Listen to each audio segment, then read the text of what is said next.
এ পর্যায়ে আপনাদের সামনে কোরআন তেলাওয়াত করবে মোসাম্মদ সাবা আক্তার। আমি সাবা আক্তারকে কোরআন তেলাওয়াত করার জন্য বিশেষভাবে অনুরোধ করছি। আসসালামু আলাইকুম ওয়া রাহমাতুল্লাহি ওয়া বারাকাতুহু। আউযু বিল্লাহি মিনাশ শাইতানির রাজীম। বিসমিল্লাহির রাহমানির রাহিম। আলহামদুলিল্লাহি রাব্বিল আলামিন। আর রাহমানির রাহিম। মালিকি ইয়াউমিদ্দিন। ইয়্যাকা না'বুদু ওয়া ইয়্যাকা নাস্তাঈন। ইহদিনাস সিরাতাল মুস্তাকিম।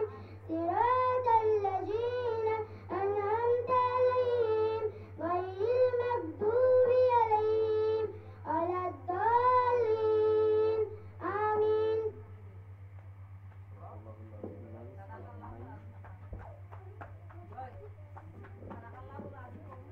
মাশাআল্লাহ, মোসাম্মদ সাবা আক্তার কোরআন তেলাওয়াত করলেন।